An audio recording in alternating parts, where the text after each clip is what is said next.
Hey everybody, welcome back to the Propsmith channel. This is the second video in our prop collecting primer series. So if you haven't seen the first part, be sure to go check that out. And hey, hit us with a subscribe while you're at it. In this installment, we're going to talk about the different types of props you can collect and all the various subcategories that go with that. It's a lot to get into, so let's just jump in and get started. When collecting props, the two main types are going to be original props and prop replicas. Now, in the last video, I referred to original props as screen used, but that's not always the case, and I'm going to get into why. So let's start off with original props. Now, original props are going to be split into two main categories, and that is screen used, but also production made. So a screen used prop is exactly what it sounds like. It is the actual prop that was filmed by the cameras and made it onto the screen of the TV show or movie. You can point to it and say, here it is, that's the exact one that this thing is, whatever this thing is. But there's very rarely just one single prop in a movie. Typically, they make a whole bunch, and they don't always make it on screen. So the ones that are made by the production to be used on screen, but don't actually get shot and make it to screen, are called production-made props.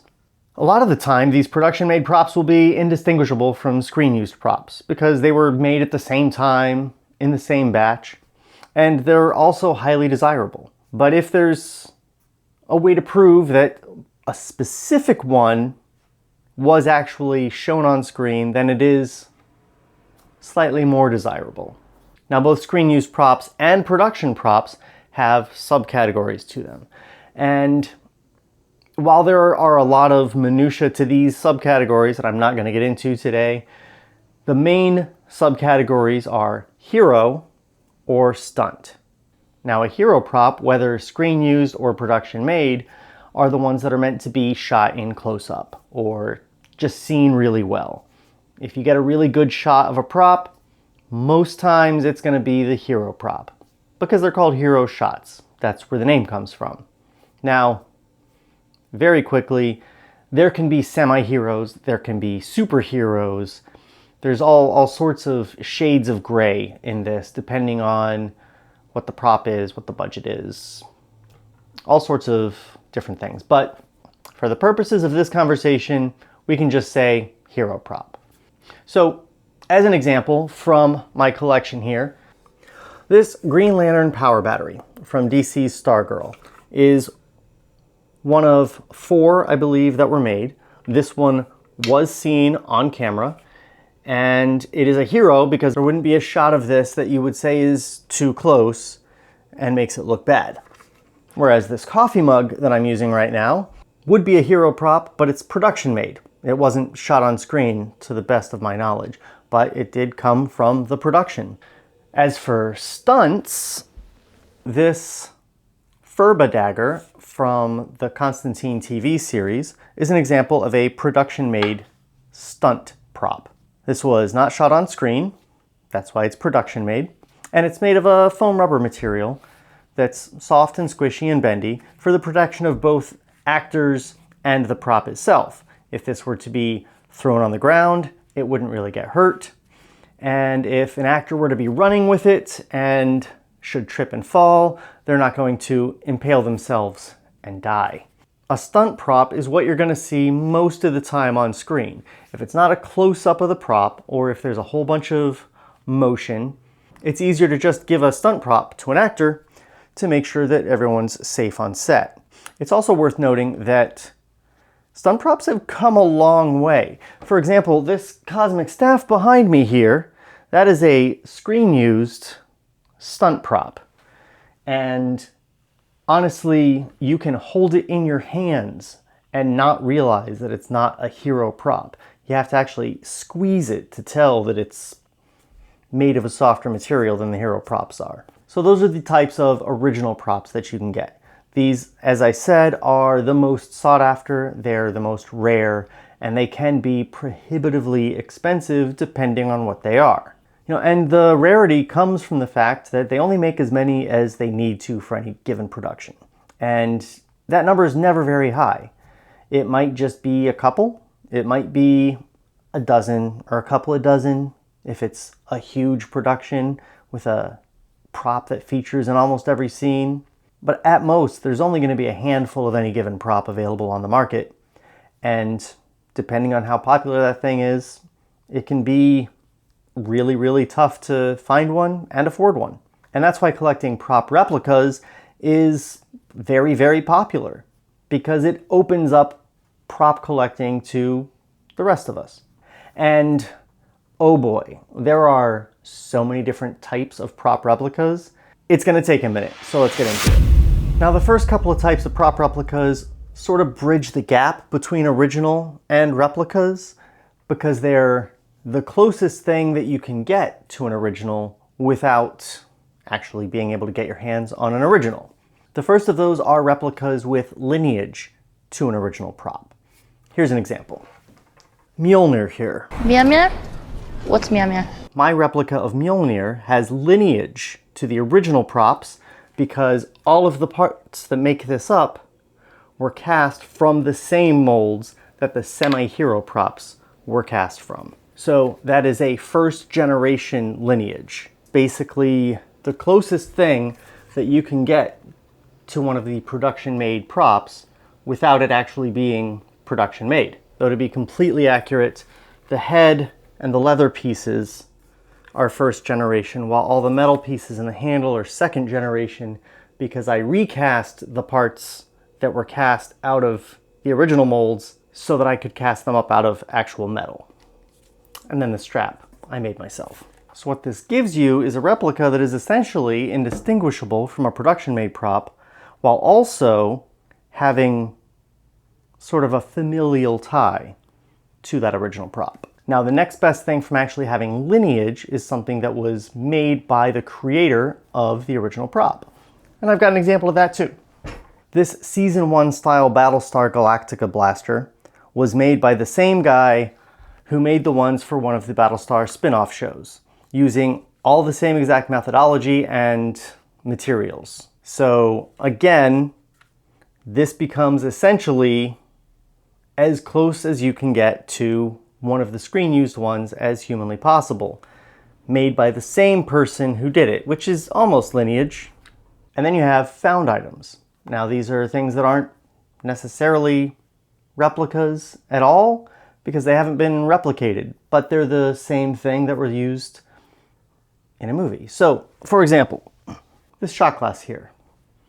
This is the same as the one that was used by Deckard in the first Blade Runner movie. And it's just a mid-century modern shot glass that you can find in an antique store sometimes. That's how I got this one. But hey, it's what they did in the movie. They found one of these, they bought it, they go, oh, that looks science fiction-y. Let's just use that. And so that's just a found item. Now, the next category of prop replica is a screen-accurate prop. And I know I've talked about accuracy already. You're thinking, isn't every prop replica supposed to be screen-accurate? And, well, yeah, ideally, sure. And yes, you're absolutely right. Everyone should be screen-accurate, except I'm going to make a distinction. I like to use the phrase set accurate for certain things. And that's not a widely used term throughout the hobby, but I think it needs to be, so I'm putting it in this video so you can start using it and it can catch on and we can just put that to rest. So let me talk about screen accurate first. I want to start with one of my all-time favorite props, one of the first that got me into this whole hobby in the first place, and that is the 10th Doctor's sonic screwdriver. And here's what makes this screen accurate versus set accurate. And I should have thought of this beforehand, but it's the lights and sound. The fact that I can hit this button, light this light up, and it makes sound, that is screen accurate, because on screen, this thing makes sound. This one in my hand doesn't at the moment because I didn't think to check its batteries before shooting this video like an idiot. However, this replica typically makes sound. The prop, as used on set, doesn't make sound because the sound guys hate that. All the sound is put in post-production. Other versions of this, without sound, would be considered set accurate. But when you watch the show, the thing makes sound. I consider the ones with sound screen accurate. Conversely, this lightsaber makes no sound. It has no light up blade. It is quite simply a modified camera flash tube, just like the ones used on set. So this is a set accurate prop. If it made sound and had a blade, I'd call it screen accurate. But you see what I mean about the difference between screen accurate and set accurate, despite my utter failure to properly demonstrate that. The next type of replica I want to talk about are idealized prop replicas. And that can be a bad word in the hobby, actually. A lot of people don't want their replicas idealized. And that gets into the sort of different core reasons that different people collect props. And I'm going to do a whole video on that, so look out for that. But for now, just know that some people want their replicas warts and all, exactly as it existed on set, and some people want sort of the fantasy of what existed on the screen. So I have an example of this. This is Our Man's Hourglass. And I made this myself from scratch. It's all solid brass, real glass. So the actual hero props that were made for the show were all resin that were painted with this brass look. Even the most close-up shots, the most hero shots, none of them were an actual brass hourglass because no such thing was made for the show. But when I watch the show, I see something that is made out of brass. And so when I make it, I want it to be made out of brass. And that's idealized. If I were to make it out of resin and paint it, that would be more set accurate. So that is an idealized prop. And some people don't like that. But for me, I'm all for an idealized replica. Moving on, we're gonna have licensed and unlicensed replicas. And I mean, that's pretty self-explanatory. One has been signed off on by the people that own the intellectual property to that thing and hopefully have undergone some sort of vetting process to make sure that it's accurate or high quality. And here's an example of that. This is the Rubber Toe Replicas 11th Dr. Sonic Screwdriver. Another one of my absolute favorite props. And if you're familiar with my channel, you know that this isn't the only version of this. There was also the Celestial Toy Store version, which was unlicensed. In fact, we'll get this guy back out. So this is licensed and this is unlicensed, and I'm just showing that both of these are super high quality. For the most part, a licensed replica is going to be a little more desirable, just in terms of it's official, so it holds more value. Whereas an unlicensed replica could have been made by anybody. It could have been part of a large run. It could have been 5 were made. It could have been just 1. But it's important to note that licensed versus unlicensed has no guaranteed effect on quality or accuracy or any of that. If you've seen my Ultimate Sonic Screwdriver Showdown video, you'll know that the earlier version of the Rubber Toe Replicas 11th Dr. Sonic Screwdriver was not as accurate or as well built as the Celestial Toy Store version. If you've seen the rematch, you'll know that the new one is more accurate and just as well built. But you can just as easily get real sloppy, 3D printed, poorly painted, unlicensed replicas. But it's up to you to decide whether you care whether a person or company has gotten an official okay to make a thing or not. Now from here, we sort of start transitioning from purchasing prop replicas into making prop replicas. And that gets bridged by buying things that you have to make, sort of. Here's an example. This is another one of my very favorite pieces. It is a Blade Runner blaster made by Tomonosuke. So I bought this as a kit. It was like 56 or 60 pieces. It was a lot, and it was all cast metal, all completely raw. So this had to be assembled, and bluing had to be applied to the metal, and painting had to be done, and aging and weathering had to be done. So I have this beautiful, beautiful replica that was a kit that I purchased, but I still got to have a sense of accomplishment from putting all the time and energy into making this into just what I wanted it to be, as accurate as humanly possible. And let me tell you, something like that will transition you into wanting to start making props. The other way to sort of bridge into making replicas is to purchase something that doesn't quite live up to your standards and upgrade it or modify it so that it does. One example of that would be back to this guy. This kit, though it was beautiful and wonderful, Japanese law meant that the barrel couldn't be made out of metal. So it was plastic. So I had to cut it off of the rest of the gun body and machine my own barrel out of steel. And I think that's a super great upgrade on this. And it gives a nice weight to this, which was already weighty enough from the start. This Captain America shield was an officially licensed shield that I bought from King Arts in China, but it was just painted. Even the raw metal parts were a silver paint. So I had to strip off the paint and completely redo it all.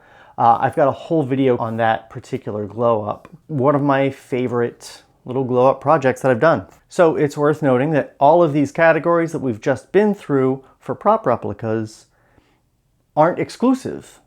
Anything can be multiple categories. For example, this sonic screwdriver is a licensed replica that is also made by the guy that made the ones for the show. He just happens to have gotten that license. Now we've crossed over that bridge from buying prop replicas to building prop replicas, and here we are. Here,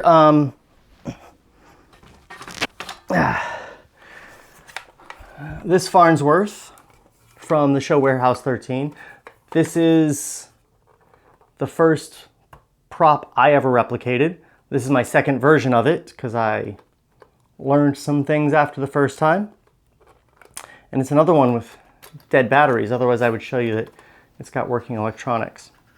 But I do have a video on it if you want to go watch that. It's just a very brief overview of it.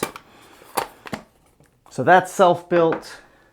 This acetate, aka Devil's Vinyl, from the show Constantine, is another very important replica.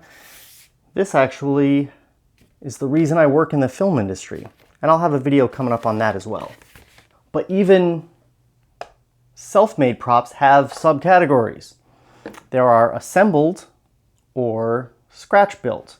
So this Farnsworth is assembled because all of these knobs, this whole case, this lens, all of that are found parts. The only thing that was manufactured specifically for this replica was the faceplate, but the rest of that, found parts.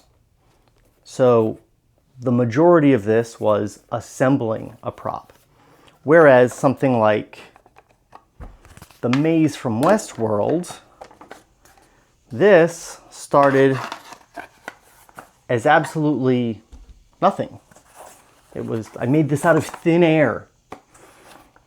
So, you know, I've got the cover, I've got the maze, and all of this was scratch built out of wood and art. Another example would be my Two-Face coin. I have a build video on this. It goes through exactly how I made it, but this was a purchased two-headed silver dollar that I converted into a Two-Face coin. So if you're interested in making replicas, there are so many ways that you can get started into that. And I'm gonna have a whole other series on building the skills to do that, different ways you can start making your own replicas. But in terms of your collection, now you have a solid understanding of the different types of original or replica props that you can purchase or buy or modify in order to start building your collection. So in the next video, we're going to talk about some terminology that you might come across as you get into the hobby. So when people start slinging jargon around, you won't get lost. We're going to keep you up to date.